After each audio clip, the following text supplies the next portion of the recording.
So, hello, welcome everyone to this iteration of 12 minutes today with Mahmoud from Agenta.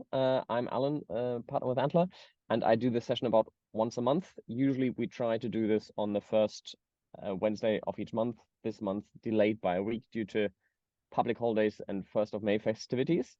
So really great we can do this week. The way we run this normally is this is a live session. We have a bunch of people in the audience. We have a very rapid quickfire format in which I'll first ask Mahmoud a few questions about his very own founding journey, and then we will also go into audience Q&A. For those in the audience, please use the Q&A function to submit questions already throughout the chat, and then we will go and pick those up at the end, and Mahmoud will answer your questions directly. Let's get right into it. So Mahmoud is a founder that we invested in not too long ago, building a super exciting company called Agenta.ai. But I will let him introduce himself and what Agenta is and what they are doing. Yeah, hello, Alan, and thank you for having me.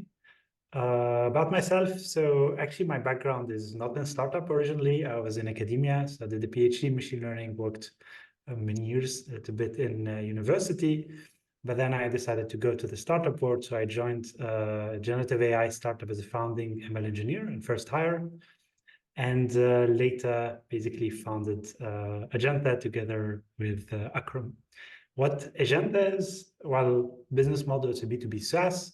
Basically, it's a platform for developers building AI products with large language models. We help them evaluate these applications they are creating and monitor them in production. So we launched, I think our cloud-hosted version was end of last year, so November. It's an open source project. We have around right now 2,000 users and let's say a vibrant community in the open source. Modest as always. You are on quite the journey. But let's dive right into it. So you started really on that founding journey roughly a year ago. You started here with us at Antler, and then quickly brought on board Akram from your own network. Tell us a little bit about kind of your own team formation story. How did the two of you end up being a team? What was that process? Well, I mean, it's a story that starts 8 years ago. So we know each other for a long time. Actually, we're in the same kind of group of friends. It's a group of geeks. And Akram actually have already founded like a bootstrap startup with another friend of mine. So we knew each other for a long time. Always like looked for a chance to build something together. And then, yeah, basically I got the idea while working in the other startup, joined Antler, was looking for another technical co-founder. I had the product knowledge, you'd say, as a machine learning engineer, and I needed somebody with more the ability to scale this and build the technical infrastructure. And Akram being a platform engineer with long experience, and we know each other, so I think it was a clear decision. And you said you had this idea while working at this other startup. Tell us kind of where did that idea for Agenta come from? Because I mean, it's a very specific one. Yeah, I mean, it's a bit luck, I guess. So as I mentioned, I was working like in this Gen AI startup, and it was, I would say, between eras in the machine learning world. So when we started, so we were basically we were creating images for the fashion industry, and we were training our own models, just like people did for the last 10 years. Machine learning engineer, labeling a lot of data, training them. And then came the foundational models, which OpenAI, LLMs are one part of. But in this case, it was Stable Diffusion for image generation. And like in a couple of weeks, just with doing prompt engineering, we were able to do the same that we did in 6 months in training our own models. So yeah, that was clearly something is changing. But what I discovered there is that the foundational models are unreliable. So they're very hard to get. So it works, but not all the time. So we needed actually to build our own, I would say, Agenta v0.1 there, like the tools to evaluate them, to monitor them, to iterate on them while working there. And I thought, okay, probably there's be millions of developers who will have the same problem in 5 years.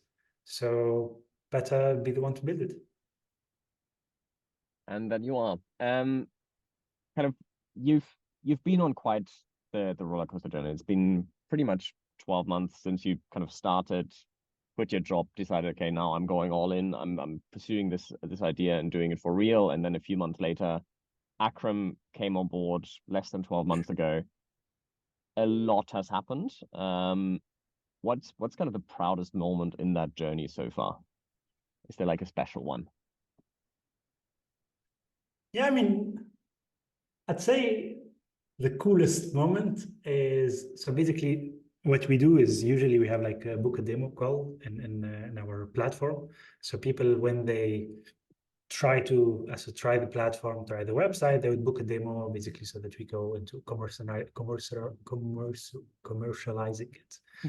And usually what I do there is basically try to sell the platform, right? It's like, this is good, this is helpful for this. And then it was the first time, one of our early demos, and it was a user who tried it. And basically he spent around 50 minutes selling the platform to me. It's like, this is what we're looking for. This is really great. I have this problem, you solve this problem. And really, the architecture that you used here is really awesome. That was a great idea.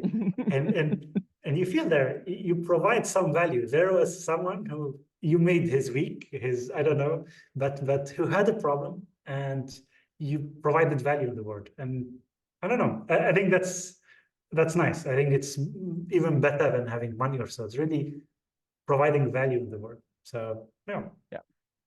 Should probably hire the guy. Don't know if he's listening. And kind of we started working together when the idea was still somewhat different. A lot has evolved since the team has come together. It's become from an idea on paper to something that is real, that real companies around the world, literally around the globe, and thousands of engineers are using. We've talked a lot over those 12 months and we've done a lot of stuff together. Throughout that kind of whole Antler journey, what's been the most valuable experience to date? So I think the cool thing about Antler, right? I mean, if you're building a startup, like a startup as in a VC funded startup, right? Where you're planning to be a unicorn and you acquire a lot of capital. I think the cool thing with Antler that at the moment you start, you have a VC advisor that can look at the problem, not only at the point of view of the customer, but at the point of view of the person that would invest in you, and can provide you also that have seen a lot of startups in the space that can provide you a sort of sanity check, right? So I think Antler won't found the startup for you, but they can provide a lot of sanity check. And the most valuable thing is really in the whole fundraising. I think how to sell your idea to VCs, how to look in the long term, also on how this is going to scale, and obviously the network that comes with it. So the whole fundraising, I think, has a lot to do with network, with introduction, opening the right doors. And I think Antler there has been terrific. That is great to hear. Thank you, Mahmoud. There's a bunch of founders here that are listening that are thinking about starting their journey with Antler. Kind of what advice would you give them? What advice would you give yourself kind of back 15, 18 months?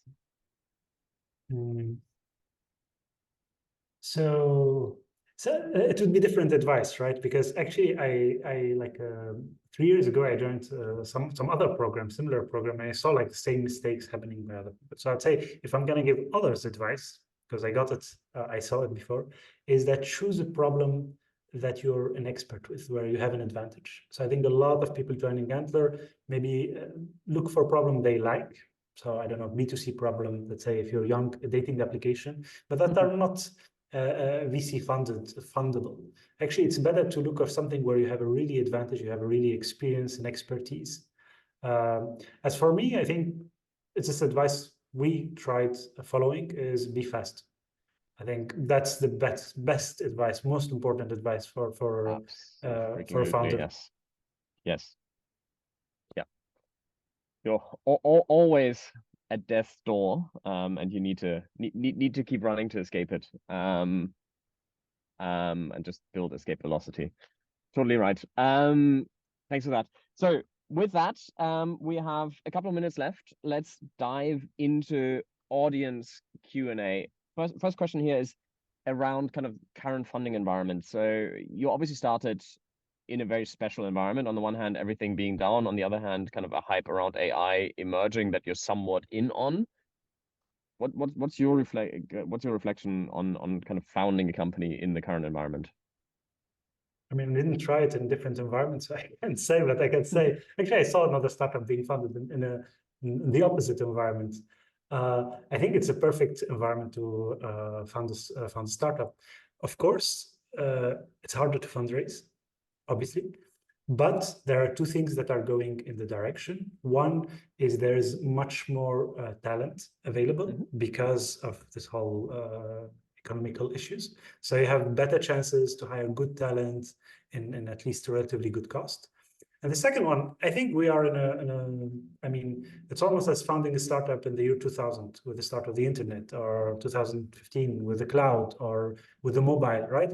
There is like a shift happening where it's clear that there will be hundreds of unicorns that are being built like this year. So what better time to found a startup, right? Absolutely. It's an opportunity. And what better time to build a foundation that they all build on? Yes. Indeed. And then maybe one, and indeed on the funding, I guess not yet announceable, but news to come. Hopefully. The next question coming in here is kind of you chose to build with two essentially technical co-founders. Why the choice? Why did you not bring on board a kind of a more commercial person? What's your thinking on that team configuration? Well, I mean, I think it depends on the kind of space you're in, right? We are in a very technical space where selling, at least at our stage, like founder-led sales, is a very technical process. And the first calls you get are really from highly technical people that ask very technical process. I think in this case, you need a technical founder to do the sales. Obviously, I think one of the founders in that case needs to like it, to like talking to users, like talking to customers, like taking care of this, especially in the long run. But at least for us, it works well, and I believe it's the right decision, right? And you're doing a pretty good job at it. Thank you. Cool. Thank you so much, Mahmoud. We are up on time. The timer has beeped. Thanks so much for taking the time. Thank you everybody else for dialing in, for joining, for submitting questions, and looking forward to speaking soon. Have a great day, Thank you for having me. Bye-bye. Bye.